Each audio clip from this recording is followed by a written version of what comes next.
we go. Oh yeah. Uh, Although, your screen didn't rotate.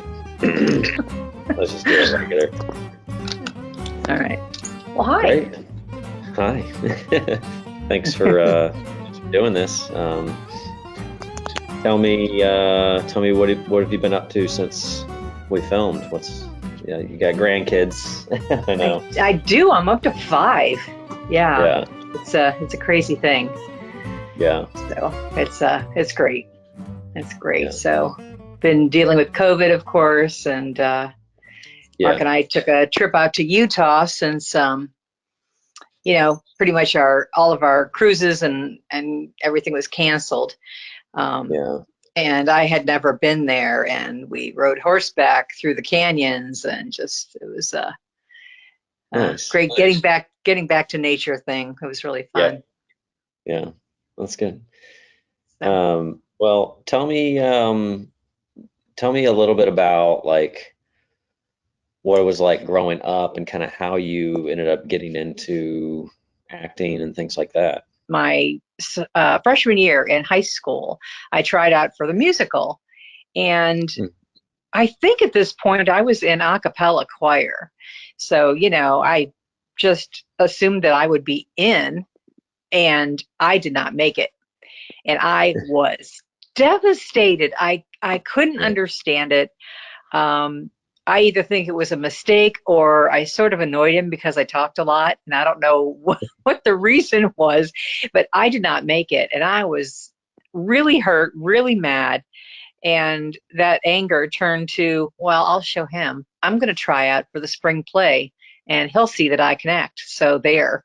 And so I tried out for the play, and I had a lot of friends in different groups, but I wasn't what I would say the most popular group, kind of thing. And all those girls were trying out, and I'm like, I don't have a prayer. Well, I made one of the leads. I was in Arsenic and Old Lace, and I made one of the leads, and I had a blast, a total blast. And I'm like, okay, this acting thing is fun. This is awesome.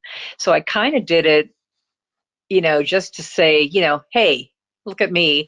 And it ended up to be something that I just absolutely loved. And then the next year I made the musical, and I made a part in the musical, and that kind of thing. I went to Nice. college, and I thought, I'll do some more acting. And I went there, and everybody was a theater major trying to go to New York. And I'm like, I just really want to do it for fun. So I just didn't, I turned around and walked away and didn't try out. Fast Yeah. forward, I moved to Dayton, Ohio. I was engaged, and then all of a sudden I wasn't engaged. And I was like, well, this is depressing. And then there's a community theater here, Kettering Theater Under the Stars. And so my friend Phil and I decided to try out for musicals locally. And Mm. I was 24, 23, and I just had an absolute blast. Outdoor theater was just great. Mm. I loved it. Um, so then I got married, and I I still wanted to act, but I didn't really have a venue for it. But our church had a real good acting group. So I kind of joined in with that and made some of their things. We did a dessert theater where we'd have to walk around like 200 or 300 people while we're Mhm. acting and stuff like that. And I loved it. And everybody said, you did a great job. You've got good on stage presence. Everybody except my husband. Mm. And I was really hurt by that. And you don't do it for other people, or you shouldn't. But at the Yeah. same time, when you're putting a lot of your heart and soul into it, and the person that Yeah. you love the most thinks it's really dumb, Yeah. it kind of deflates you. And Yeah. so I think I stayed in that deflated state for a really long time until I started doing background acting. And I feel like I've found me again. Mm. And I have found my people, some Yeah. more projects than others. This one was the best. Yeah. Um, but no matter what I do, I always have fun doing it. Yeah. That's great. Well, it sounds like you've found a way to try to navigate through like the disappointments that come with acting, because when you act, it's a very vulnerable process. both with people on stage and the audience, but then also in your story, people that you're the person who cast you for the musical didn't, and then people that are close to you. So how do you see yourself now in terms of how dependent are you on other people's perceptions, and how do you move through when you feel like, you're not getting good feedback? I don't know if it's age or experience or what. I took some training with Angela Boehm up in Cleveland, and she said, this is not a fair business. Just know that going in. And I think that helped me. Last summer, I was supposed to be in a Netflix movie, and I probably went up to Cleveland 6 times, and I never made it on screen. And it Mm, was it was really disappointing. And I actually made it onto the set with, you know, a Oscar-winning director and actress, and then they just kind of pointed to me and went, and two of us were out, and I was like, but you picked my picture, you liked me, you wanted yeah. me, and then all of a sudden, no, we don't, you know. So you have Wow. to, you know. I think a lot of us actors and actresses are sensitive. I know I am. So that was really hard for me.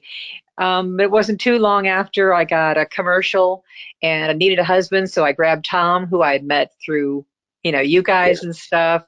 And those friendships kind of keep you built up too, because Yeah. there's other people going through the exact same thing, and that's what your acting community does for you, is picks you up when you're having one of those days, I Yeah. think.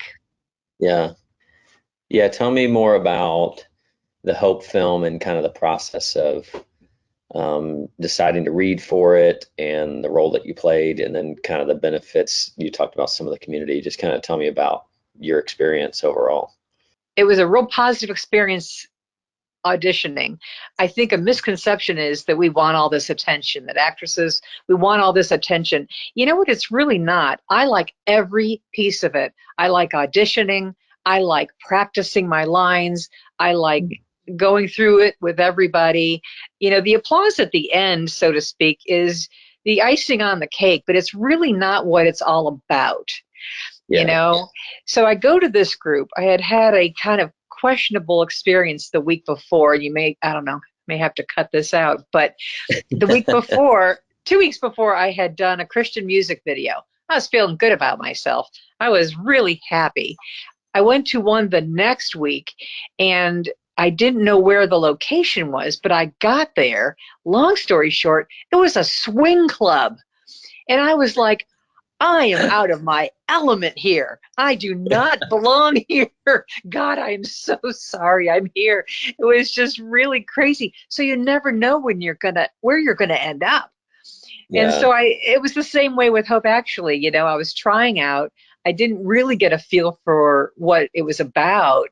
But when Yeah. I got there and I met all these people, and then we prayed before we started, I was like, okay, I have reached nirvana here. I have reached people that like to act and also have a prayerful mind.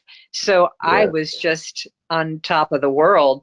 And then, to meet everybody was just the bonus. To work with you and to work with Greg and Jacob and I mean, the whole thing was just such a positive experience that it will, I think, always go down as one of my very favorites. Hmm. Well, that's good. And I like how you talked about the process that is the thing. The end Yeah. result Yes. really is just gravy, and we set out with that as a goal explicitly, like as we talked Okay. with it and said, okay, what's this movie going to be about, and more importantly, why are we going to do it?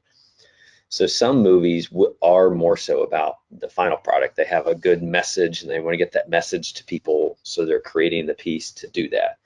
And then usually when you do that, you try to do it as efficiently as possible, use the fewest number of people, because more people, more extras, more actors make everything more complicated, more expensive. Sure.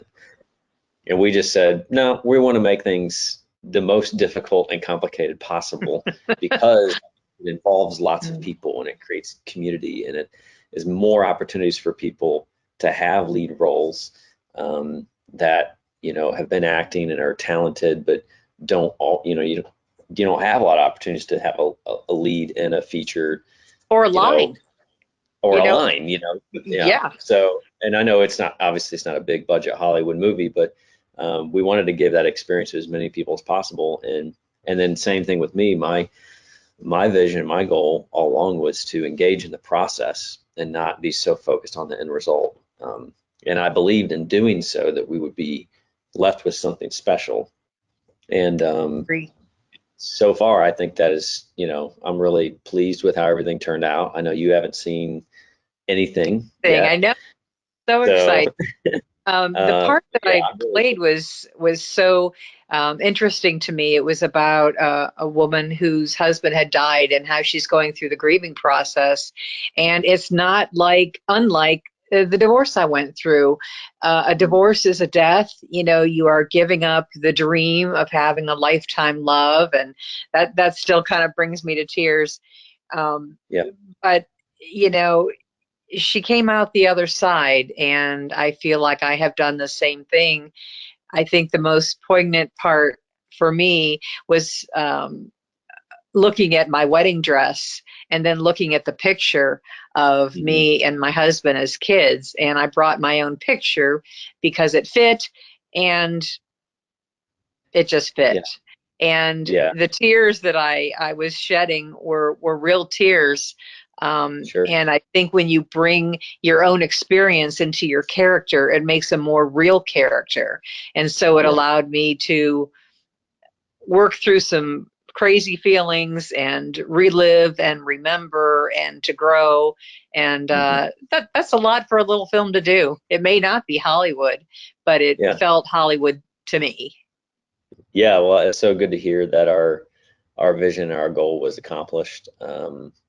Well, thank you, Sue. Loved having you on set and the Oh, privilege of directing you, and it was a joy. So it really appreciate you. was. Really was. Yeah, Let's do it again.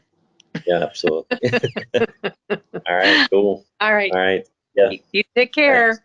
See Yeah. ya. Bye.